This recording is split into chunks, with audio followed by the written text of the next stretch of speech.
Hey guys, it's Heat Dude. I guess I wanted to come back on here, and actually, I didn't think I was gonna do this, but I guess I'm doing part four, talking about Miles Morales or Marvel's Miles Morales. Again, I probably mentioned this already, but I honestly love the character of Miles Morales. Like, I guess Najee Jeter's appearance as Miles Morales started basically like all the way back in 2017 on Spider-Man on Disney XD or something, which I watched a little bit of it. I don't know. It's like, I guess the animation of it made me not really that much of a fan of it, but again, I think it's crazy, Najee Jeter was really on that show with Yuri Lowenthal before he really signed on as Miles Morales in the Spider-Man games, which I'm like, that's nuts. But it's like, again, like Miles Morales, or sorry, Najee Jeter, he seems like he's a diehard, not just Miles Morales fan, but a video game fan in general. Like he even said his favorite game was The Last of Us, like the game that he was literally in. What's insane about that was apparently, well, Sam was like supposed to be 13 years old in the game, which I wouldn't have guessed that, just, the sounding of his voice. But, like, apparently, one thing that didn't make no sense to me was apparently in the show he was depicted as an 8 or 9-year-old. I'm like, okay. Like, the one thing that's also weird is Najee Jeter was like 16 years old, so it's like he was almost nearly an adult, or not an adult yet, but he was still a fairly young kid when he voiced Sam in The Last of Us. I don't know. That game was really good, but the death of Sam and Henry, it's just like, it's an extreme punch to the fucking gut every time I watch that. Like, the way he just, like, shoots himself in the head after him having to literally kill his own brother because he turned into one of the infected. It's like, it's really fucked up. But, like, I don't know. Again, Najee Jeter, I did not realize how much he made a presence in some of the video games he was in, or even whenever he played Miles Morales, which, the one thing I didn't realize, he was actually appeared in the Adam Sandler Grown Ups movies. I'm like, what? I mean, I didn't know this until I seen it just recently, but apparently he was not a fan of the Audius or the final Miles Morales original suit that they used for the battle of Spider-Man 2, which I'm like, that's fair. I mean, it's not a bad looking suit in my opinion, but again, I kind of respect that. He even won an award for playing Miles Morales, which I'm like, good on him. I mean, he done an excellent job as Miles Morales in my opinion. I mean, Shamik Moore did a really good job too, but he did an awesome job as well.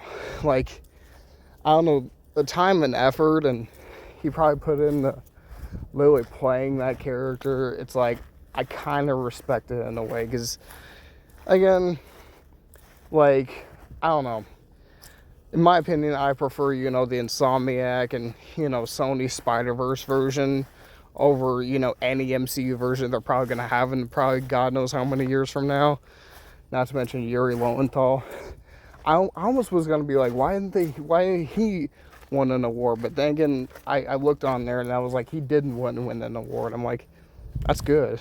Like, he did just as good of a job as Najee Jeter did as Miles Morales. Like, again, like, Insomniac really knew what the hell they were doing. Like, not to mention, they even worked with Yuri Lowenthal on the Xbox original game called Sunset Overdrive.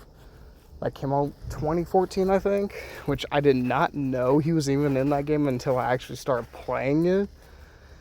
But, again, the origin of how Miles Morales becomes Spider-Man, it's like, again, I do like it because it's like, it feels like basically just like they're trying to create an Uncle Ben moment for him.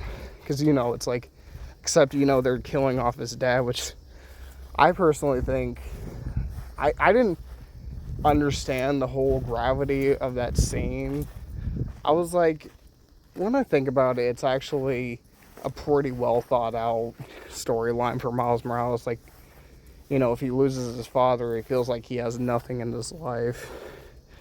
And just like, the one thing, I guess, I don't know, it kind of makes me feel a little bit bad for Aaron Davis with like the fact that he couldn't really have a actual relationship with his brother before he died because he cut him out of his life, is what he said.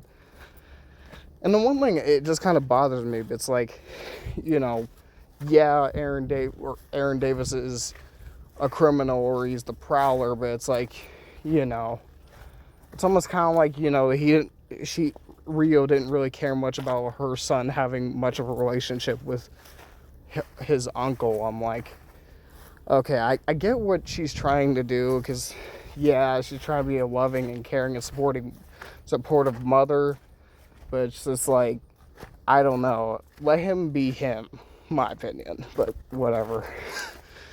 I mean, I guess I didn't realize that she was like councilwoman or something in Harlem, I guess.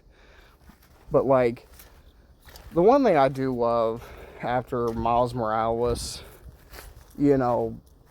Miles did somehow find another girl that he did end up caring about, other than, Finn and his mom, which was Haley, which I guess I learned after, playing the game that she was in Spider-Man Miles Morales. I'm like, oh, okay. Like, I completely forgot about her, like, even after I finished playing the game, like, how long ago? Like, she was one of those characters where it's like, I remember her. If, you were to show me she was in the game, I was like, oh, okay, I do remember her now. But it's like, again, I didn't realize that she was deaf or something. I'm like, I don't know what happened to my game, or like, if I turned on the settings where I can literally understand her talking with or without the sign language. But I don't know. The one thing I never understood is like, why is Miles Morales so goddamn bad about keeping his identity as Spider-Man a secret? It's like, I don't know. Again, people say, yeah, he's not meant to be Spider-Man and stuff, which, again, it's fair to argue that. I mean, again, even after the whole calamity with fucking the Tinkerer, aka his friend Finn, happened, it's just like, he almost fucking died, literally falling to the ground with his bioelectric powers or something. And it's just like, again, like, see, I guess I can understand why Peter left Miles in charge of looking after the city and stuff while he was really away. Because, again, it goes to show how much he trusts him as a person. Because, like, he even literally gave him the spider oath that he'll do anything in his power to protect the city. And he, like, really called him from time to time, which is, like, you gotta really respect how much Peter really does care about Miles in a way. Like, he's basically just like a cool big brother in a way. It's like, but again, it's like, in my opinion, Peter in the Insomniac games here is a better mentor than Peter B. Parker in Into the Spider-Verse movies, in my opinion.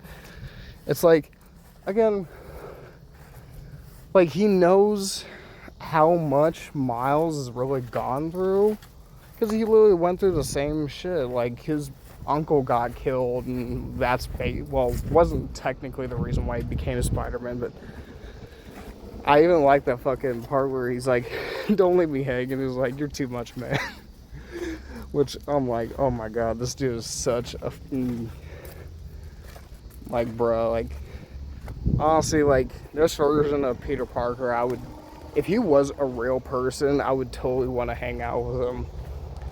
But, again, like, I don't know, see, the one thing I start to notice with Miles Morales, he's kind of like you know, Spider-Man's Kid Flash in a way. Which I'm not trying to, you know, sound sensitive or offensive or anything, but I feel like that's what Miles Morales basically is like, you know, Spider-Man's Kid Flash. But the one thing I love is how Peter notices that Miles is about to lose it when he sees Martin Lee, and it's like, he says, yeah, he's fine, but he almost looks like he was about to lose it. But again, the one thing I love is that Miles literally was strong enough to literally go up against, you know, his greatest enemy that literally killed his father. And it's just like, again, I guess, yeah, Peter literally said, I mean, I wouldn't have done that, but then literally he ended up getting his fucking powers mixed with that fucking symbiote that was still left in his body, creating the anti-venom suit, which I didn't think was a bad looking suit. But like, personally, I kind of wish it was, you know, the white and black, you know, symbiote suit. But again, I love Stephen O. Young as Mr. Negative. I kind of hope they bring him back, but if they don't, it is what it is. But like, I think, you know, he would actually be a really good version of Mr. Negative in the MCU. Like, again, I think you'd fit so well. But the one thing I did not realize until I listened to the song was that Jaden Smith, fucking Will Smith's son, literally sang for fucking Spider-Man Miles Morales. I'm like, what the hell? Like, I never even knew that about that game. Like, I had no idea. So I guess, yeah, that's it today for me talking about Spider-Man or Marvel's Miles Morales Part 4. I don't know if, hopefully this is going to be the last one I ever do. So, I guess leave a comment down below if you guys want to. Subscribe, share. I'll see all you guys later. Peace out.